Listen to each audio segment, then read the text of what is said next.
Aujourd'hui, ces mystères sont encore inexpliqués. C'est surprenant, c'est mystérieux. Et c'est à ce moment-là qu'un bruit très étrange va être enregistré. Les clés du mystère sur Sud Radio. Les contes pour enfants regorgent de bêtes terrifiantes ou d'ogres ventripotents pour plaire aux garçons et pour plaire aux petites filles, pour les faire rêver. Des histoires qui relatent l'apparition de jolies fées aux robes longues et chatoyantes et qui vont changer le destin de l'élu. Et un jour, passé l'âge adulte, on se rend compte que ces histoires de fées ne nous ont pas tout à fait quittés le jour où on espère que le bébé qui est là dans le berceau aura eu la visite de la bonne fée. Expression, légende, croyance, la question paraît étrange et pourtant certaines personnes ont apporté des témoignages étonnants. Que doit-on en penser? Aujourd'hui, les clés du mystère au royaume des fées. Bonjour Yves Lignon. Bonjour Emmanuel. On est en plein délire là Yves, les fées c'est pas que dans les contes pour enfants? Mais même si ce n'était que dans les contes pour enfants, ça mériterait qu'on y prête attention. L'imaginaire des enfants, je crois, c'est extrêmement important. Mais ça n'est pas notre problème. Je suis parapsychologue, je ne suis pas psychologue. Bien sûr. Et donc, quand un enfant vient me raconter qu'il a vu des fées, je ne vais pas le soupçonner de trouble mental. Bien sûr, c'est comme quand il a vu le Père Noël. Voilà, je vais l'écouter. D'accord. Or, il faut savoir que les fées sont très populaires en Grande-Bretagne, là-bas de l'autre côté de la Manche. Oui. Mais ce ne sont pas exactement les mêmes que les nôtres. Vous l'avez évoqué tout à l'heure, Emmanuel. Quand nous parlons fées en France, nous pensons à la fée qui se penche sur le berceau de la Belle au bois dormant. Nous pensons à la fée bleue de Pinocchio. Oui. Pinocchio, c'est italien, mais c'est ce côté-ci de la Manche. C'est vrai. Ainsi de suite. C'est-à-dire à des personnages de taille humaine, de taille normale. Bon. Alors que les fées britanniques sont toutes petites. Ah. Elles ont des ailes. Oui. Elles sont quand même plus grandes que des libellules. Oui. Elles font quelques dizaines de centimètres de taille. Quelques dizaines de centimètres, c'est-à-dire 50 centimètres au maximum. Au maximum, mais plutôt 30 que 50. Ah ouais. Et on les voit comme ça, volter dans la campagne, si on est un enfant ou si on a gardé un cœur d'enfant. Ouais. En tout cas, donc, cette forme de fée, ou de féerie, si vous voulez, est très répandue en Angleterre. Les enfants y croient. Et les adultes ? Les adultes, si on leur montre des photos, et si ces photos ne sont pas truquées, ça va être tout le sujet dont nous allons débattre aujourd'hui. Et donc, c'est vrai qu'en 1917, deux petites filles, enfin, on dit habituellement dans tous les livres, dans les articles qu'on écrit sur ce sujet, deux petites filles, ce n'est pas vrai.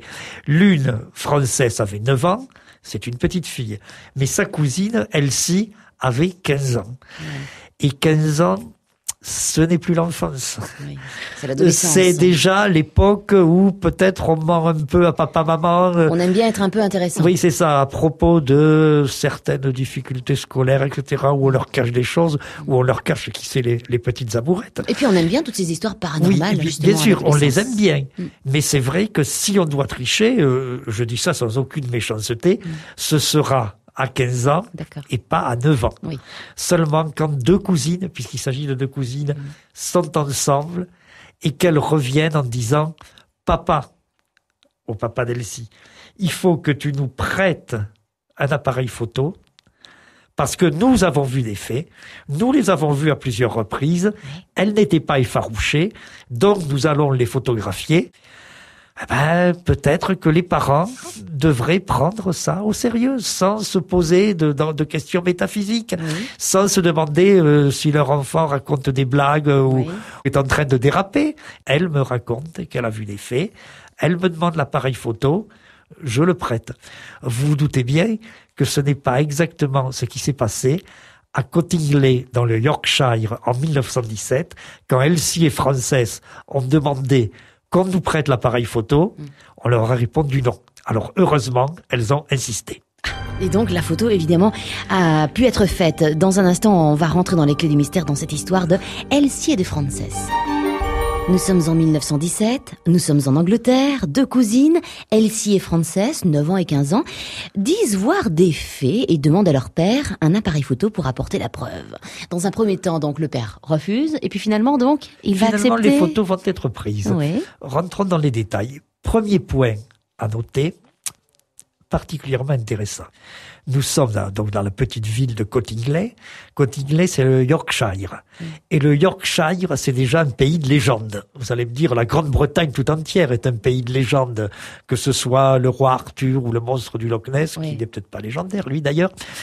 Partout. Et ben dans le Yorkshire encore plus, parce que c'est le pays de Robin des Bois. Si vous allez dans le Yorkshire, vous pouvez voir l'arbre, le chêne sous lequel se réunissaient Robin des Bois et ses compagnons, l'église dans laquelle il s'est marié. Le Yorkshire est un pays de merveilleux, un pays où le merveilleux, même s'il est imaginaire, fait partie de la vie quotidienne.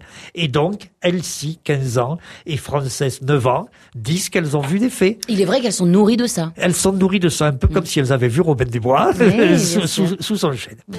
Et donc, évidemment, elles sont tellement persuadées d'avoir vu des fées qu'elles veulent les photographier. Alors, à leur âge, on n'a pas d'appareil photo, surtout à l'époque. Donc, il faut demander à papa. À qui demande-t-on? C'est Elsie, la plus grande, elle a 15 ans, qui s'adresse à son père. Bon, papa, je voudrais bien que tu me prêtes l'appareil photo parce qu'on voudrait ramener des clichés des fées. Bon, papa dit, Elsie, à 15 ans, je te croyais quand même plus sérieuse. Oui, plus de la réalité. Parlons donc d'autre chose. Parler d'autre chose, c'est Frances, la petite. 9 ans. Qui intervient, et puis effectivement, finalement, le papa d'Elsie cède, et donc leur confie un appareil photo. Et elles prennent 2 photos seulement. L'une au mois de juillet, l'autre au mois de septembre. C'est l'été, c'est les vacances, elles ont du temps libre. Et ces 2 photos, évidemment, on les développe, et qu'est-ce qu'on voit? Sur la première, celle de juillet, on voit Frances, qui est en bas de là, dans la campagne, c'est donc Elsie qui a tiré la photo. Et Frances, elle est avec 4 fées. Mais ces fées que nous décrivions tout à l'heure. C'est-à-dire petites 30 cm avec des ailes. C'est ces êtres féminins, gracieux, charmants, munis d'une paire d'ailes, et donc qui sont là, autant qu'on puisse le voir sur une photo, qui par définition une image fille. En train de voler. En train de voler. Il y en a 4. Et au mois de septembre, c'est Frances, la petite, qui va prendre la photo, et on verra Elsie avec un gnome. Il n'y a plus de fées sur la photo de septembre. Et un gnome lui aussi, le modèle classique. Le chapeau pointu, la barbe, les bottes, etc. D'accord. Et voilà les 2 photos. Oui. Et donc, on les rapporte aux parents. Alors, maintenant, vous nous croyez ou pas? Est-ce que vous discutez? Vous nous croyez ou pas? Quand on dit qu'on a vu des fées. Alors, malheureusement, les parents ont quelques connaissances en photographie, enfin des connaissances. Les connaissances en photographie que tout le monde possède à l'heure actuelle et que tout le monde possédait à l'époque, eu égard à ce qu'était la technique. Oui, de l'époque, oui. Et évidemment, ils commencent à dire quand même, elles sont bien visibles, bien nettes, surtout ces fées sur la première photo. Si elles étaient en train de voler, elles devraient être floues. Avec le mouvement de la vitesse. Voilà, c'est la photo de l'époque. Et à l'époque, si on voulait prendre, vous savez, on les connaît, ces clichés classiques, la famille en photo, il fallait qu'elle s'installe et qu'elle sourie pendant un quart d'heure. Exact. Et donc, on dit aux 2 enfants, on regrette, mais enfin, on ne sait pas comment vous avez imaginé tout ça, comment vous avez monté votre combine, mais enfin, presque, je suppose, j'entends le papa d'Elsie lui dire, si c'était des vrais faits, ta photo serait floue. Mais alors, comme toujours, ça ne suffit pas à convaincre certaines personnes. Évidemment, la maman, elle en parle, en allant faire les courses, il semble que tout vienne de la famille d'Elsie, la plus vieille des 2 fillettes, et que la maman ait été beaucoup plus crédule que le père. Et que quand le père a cédé pour l'appareil photo, la maman y était pour quelque chose. Et donc la maman, elle se répand, ma fille a vu des fées. On se met presque à en parler dans toute l'Angleterre, du moins dans certains cercles. Dans les cercles qui croient aux fées, parce qu'il y a aussi des grandes personnes qui croient aux fées. C'est pas plus triste forcément, mais à condition de bien comprendre que c'est une croyance. Et donc, apparemment, l'affaire est entendue. Ça y est, Elsie et Frances ont photographié des fées au mois de juillet, un gnome au mois de septembre. Pour Papa Wright, les gamines se sont amusées. On ne sait pas comment elles ont fait, mais on va pas les embêter. Pour Maman Wright, elles ont vraiment vu des fées et on le raconte. Et donc, évidemment, tache d'huile, effet boule de neige, tout ce que vous voudrez. Alors évidemment, ces photos, on les a étudiées, on a regardé si effectivement c'était la réalité ou bien si c'était vraiment un montage.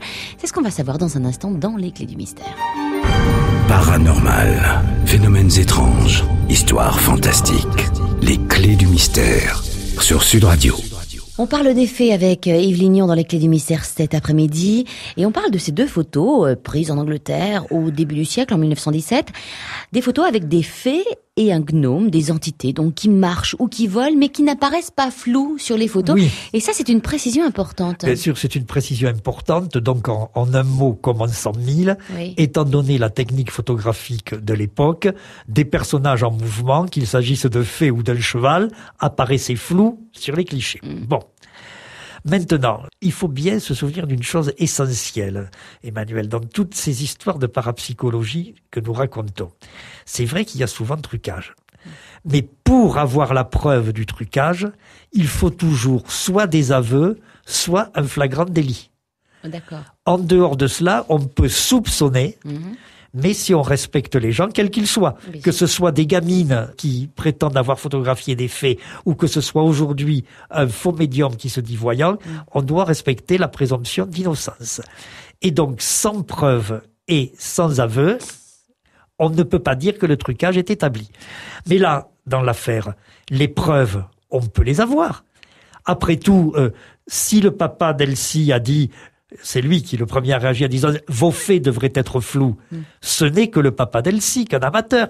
Il y a des experts en photographie. Qu'on leur soumette ces photos.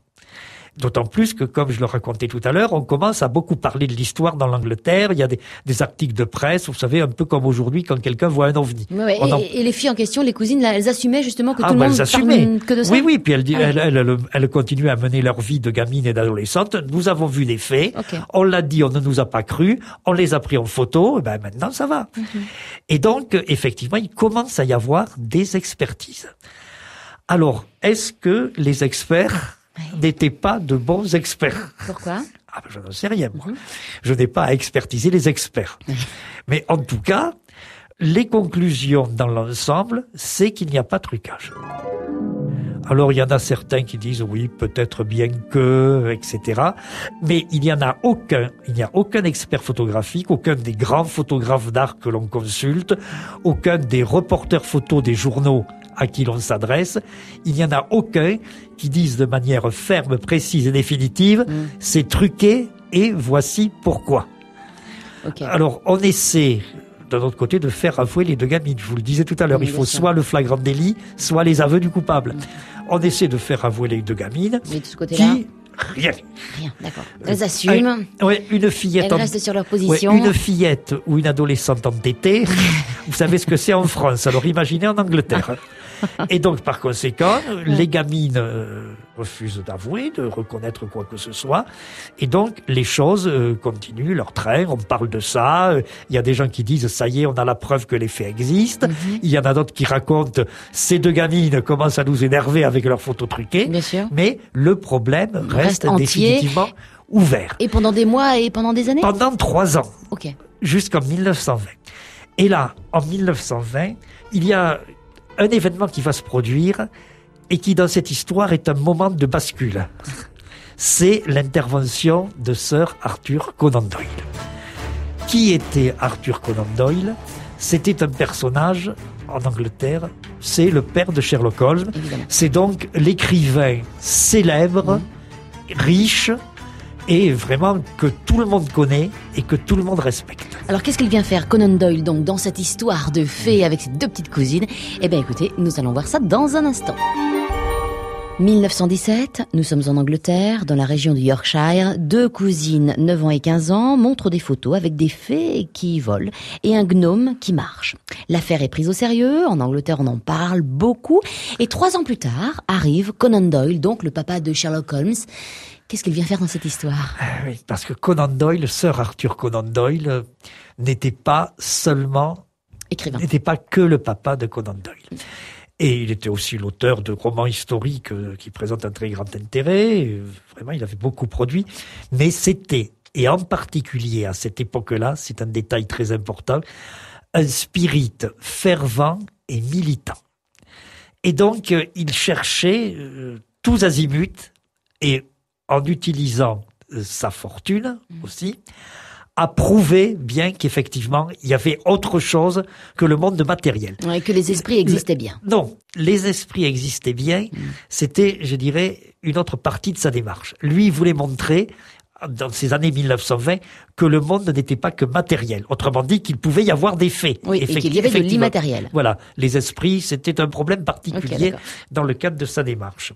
Et donc, il préparait un livre sur les mythes et les légendes britanniques. Ouais, il y avait de quoi faire, visiblement, en plus. Visiblement. Ouais. Mais il voulait montrer que ces mythes et ces légendes n'étaient pas de pures inventions, qu'elles avaient des fondements.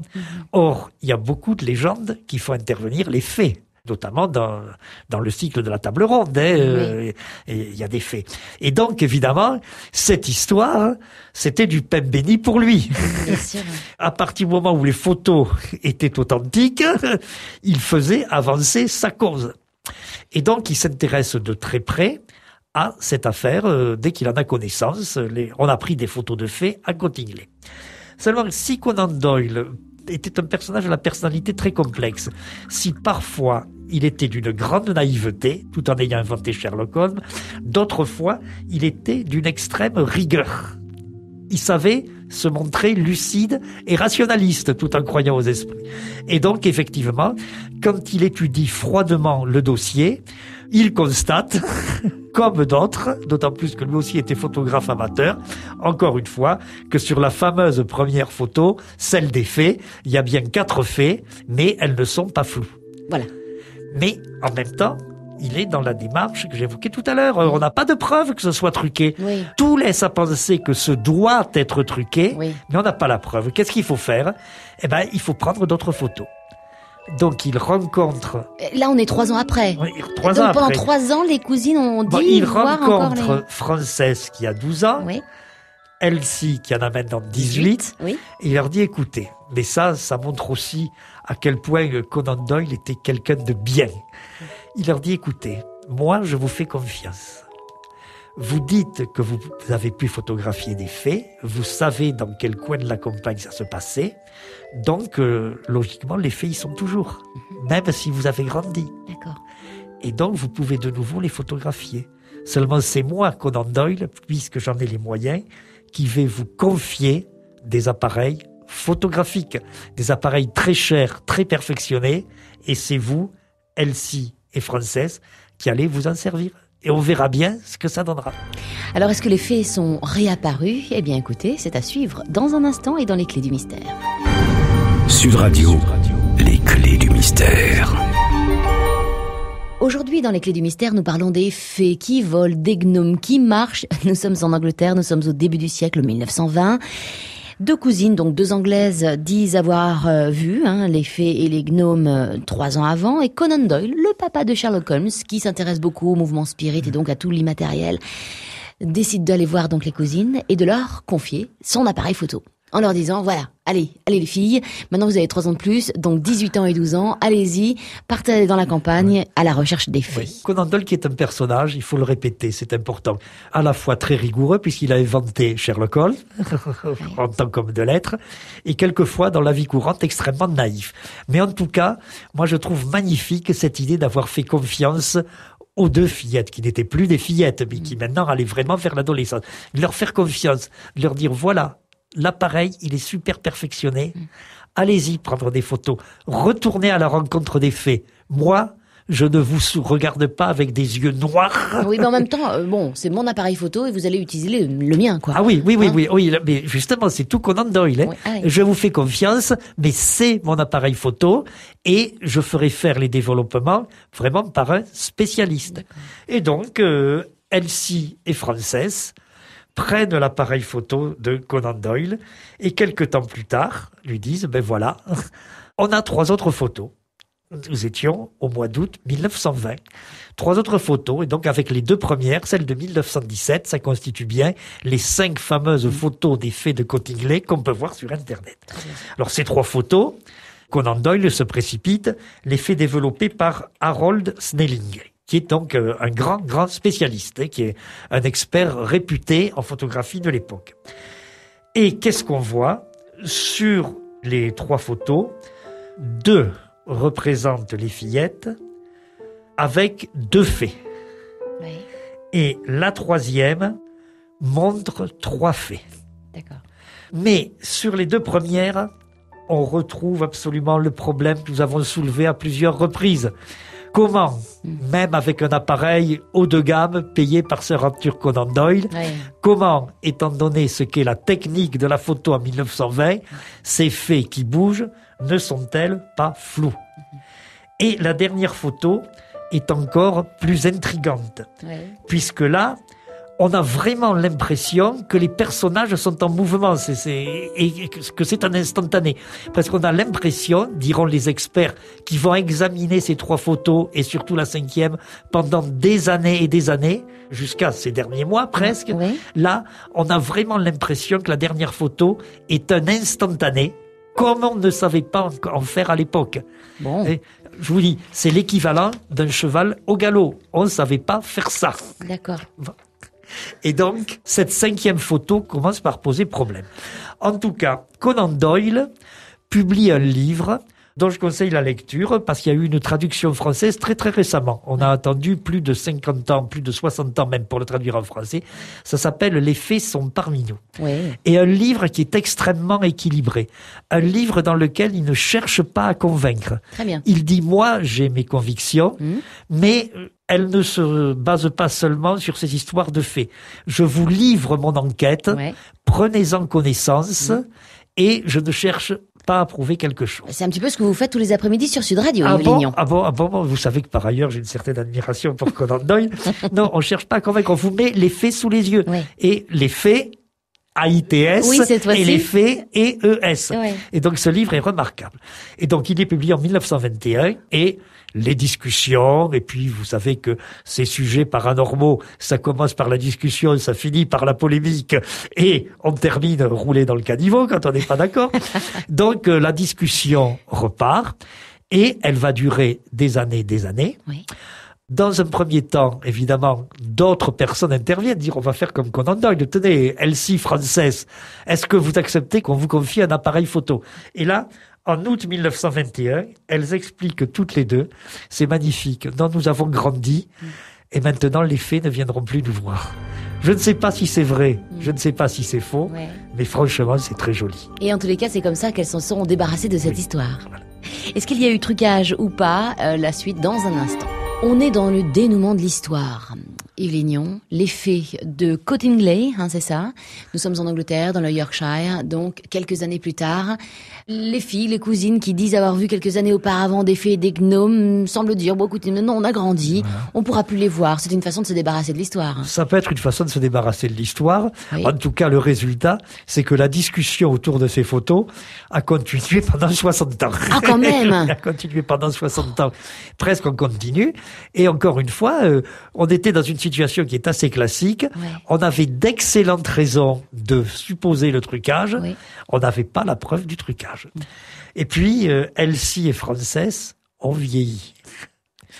Et en 1983, Elsie, qui avait 81 ans et qui allait mourir 5 ans plus tard, dira oui, c'était une supercherie. C'était assez simple. On a découpé des photos dans les magazines et avec des épingles à chapeau.